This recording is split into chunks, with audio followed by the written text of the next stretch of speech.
Здравствуйте.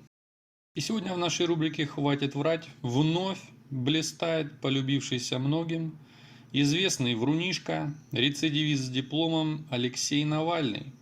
Со своим видео «Пенсионер Навальный объясняет». Что же он нам объясняет?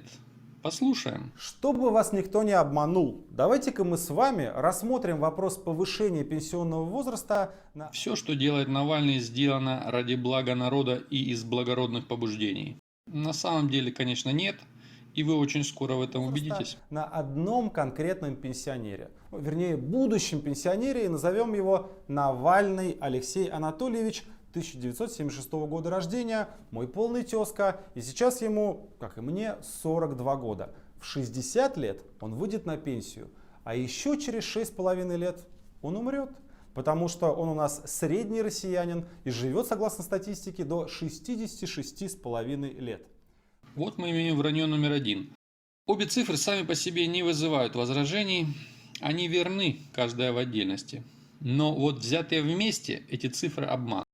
Дело в том, что когда человек дожил до пенсионного возраста, то есть мужчина до 60, женщина до 55, появляется такое понятие, как возраст дожития. Проще говоря, это средняя продолжительность жизни человека, который дожил до пенсии.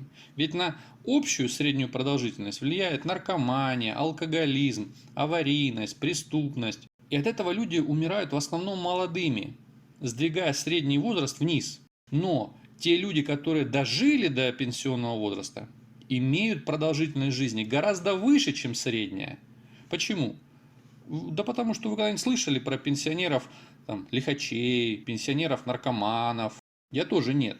Вот таблица возраста дожития от Росстата. Как мы видим, до реформы у мужчин это примерно 16 лет, у женщин 26 лет. А Навальный насчитал только 6,5. Есть разница?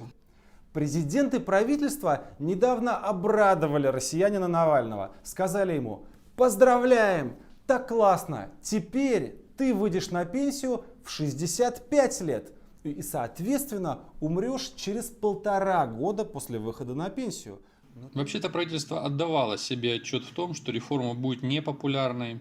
Но, в конце концов, они не популисты, в отличие от Навального, поэтому готовы были пойти на потерю рейтинга ради важного дела. Так что сарказм тут неуместен. Но Навальный и тут врет. Не через 1,5 года он умрет после повышения пенсионного возраста, а как мы с вами видели по таблице возраста дожития, через 11 лет. Средний россиянин получает среднюю зарплату. А значит, зарплата Алексея Навального составляет 41 650 рублей в месяц. И с этой зарплаты у нашего Алексеюшки берут немалые налоги. Сейчас нас интересует пенсионный сбор. Вот вроде бы юрист, но так лажает. Пенсионные отчисления, о которых он говорит, берутся не с зарплаты. И платят их не работники, а работодатели. Пенсионные страховые взносы – это не подоходный налог, который действительно берется с зарплаты. Пенсионные страховые взносы – это затраты работодателя. Вот так должна звучать фраза Навального на самом деле. И исходя из зарплаты нашего Алексеюшки, его работодатель платит немалые налоги ради пенсии будущего Алексеюшки. Смотрим дальше. Пенсионный сбор. Ведь государство сказало Навальному: хочешь получать пенсию, когда станешь стареньким? Тогда плати сейчас. Копи потихонечку. Вот он у нас и копит. Каждый месяц с его средней зарплаты в Пенсионный фонд России уходит 9163 рубля. Давайте рассмотрим его вранье по этой сумме. Якобы средний платеж 9163 рубля. Понятно, как он ее получил. Он незадачливо взял 22% от средней заработной платы. И это обман зрителя. Дело в том, что 22% не является средним страховым платежом в пенсионный фонд. Если зарплата 41 тысяча рублей действительно средняя, то 22 – это не средний платеж в пенсионный фонд. На самом деле это максимальный платеж в пенсионный фонд, а средний гораздо меньше. Ведь есть масса послаблений для аграриев, для индивидуальных предпринимателей и прочее. И это очень большое число работающих. Для вас я грубо прикинул средний платеж в пенсионный фонд. Взяв сумму взносов в пенсионный фонд в 2017 году, это 4 триллиона 482 миллиарда рублей, разделив их на 12 месяцев, Разделив на число работающих в 2017 году, это 71 миллион 842 тысячи человек, и прикинув к средней зарплате, получился средний страховой взнос 5198 рублей, а у Навального 9163. Ну, немного ошибся. То есть средний платеж по России на самом деле не 22%, а 12%. Это мелочь? Не думаю. Далее он эти 9163 рубля мифические умножает на стаж до пенсии и получает 3,5 миллиона рублей средних пенсионных взносов за жизнь. Чушь полная, но не это главное. Себе сам. Это его деньги, которые он отдал государству в обмен на обещание будущей пенсии. Нет, это не его деньги и не он отдал их государству. Но пенсию действительно обещает государство. Пара слов правды есть и у нашего Алексеюшки. Теперь далее. На ваших глазах сейчас произойдет немыслимое преступление 21 века. Но реальная жизнь и существующие в ней Владимир Путин и его партия «Единая Россия» бьют нашего среднего россиянина дубиной по голове. Бьет дубиной по голове? Невероятно. Это вопиющее преступление. И мне кажется, чтобы его раскрыть, необходимо обратиться к лучшим сыщикам всех времен и народов. Вы догадались, кто это? Ватсон, хотите заняться дедукцией? Пойдите сюда. Он утверждает, что Путин бьет его по голове. Что вы можете о нем сказать? Ну, это... Джентльмен явно не лондонец, он не привык получать битой. Логично. Мистер Путин, хотя и в хорошей форме, но мажет и попадает в живот. Браво, еще очко в вашу пользу. Пожалуй, все. Я могу еще кое-что добавить.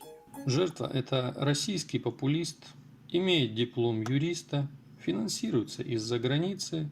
Он врет в каждом своем ролике, а мистер Путин его по голове никогда не бил.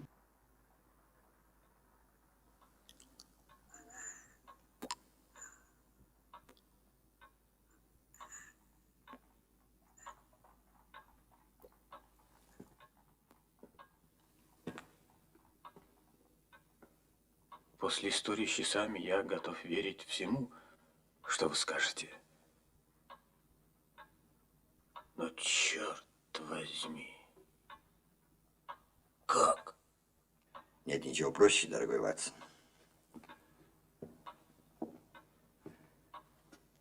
Дело в том... То Владимир Владимирович никогда бы не промахнулся. Преступление раскрыто. Далее идут влажные мечты Навального о том, куда бы деть 3,5 миллиона рублей якобы им накопленных. Как же так, говорит экрану 65-летний дедушка Навальный. Где же? Я же всю жизнь работал. Куда же ушли мои накопления? Ведь если Кстати, куда ушли — уместный вопрос. Если вы смотрели мои предыдущие ролики о пенсионной реформе, вы должны знать, что страховые взносы нынешних работников в тот же месяц идут на пенсии нынешним пенсионерам, кроме незначительной накопительной части, введенной, кстати, Путиным. И этих взносов постоянно не хватает. Государство доплачивает из бюджета процентов 30-40. Далее он задается вопросом, а куда денутся его мифические 3,5 миллиона, так как он помрет, всенепременно помрет именно через 1,5 года после пенсии. и за эти 1,5 года мне выплатят всего лишь 398 тысяч рублей. А оставшиеся 3 миллиона 100 тысяч. А они куда ушли? Ну а вот туда и ушли. Украл их Путин Владимир Владимирович. Украл 3 миллиона. Ну, допустим, Навальный не демограф и не понимает разницу между продолжительностью жизни средней и продолжительностью жизни пенсионеров. Допустим. Допустим, он не экономист и не понимает, что средний страховой взнос далеко не 22% от средней зарплаты. Он не экономист, это простительно, но он дипломированный юрист, и он несет такую ахинею, что президент украл в среднем 3 миллиона никогда не существовавших рублей у каждого среднего россиянина. Просто лютая чушь. Такое впечатление, что Навальный пытается заработать дешевую популярность за счет тотального вранья. Узнаете этого субъекта? Пауль Йозеф Геббельс, лидер нацистской пропаганды. Мы добиваемся не правды, а эффекта. Это его слова. Навальный ведет же себя как верный ученик Геббельса. Он распространяет шок и ложь среди секты свидетелей Навального. И ему за это ничто нет. Давайте посмотрим, сколько людей поставили лайк под этим роликом. Не слава. Не давайте себя обмануть. Ни в коем случае.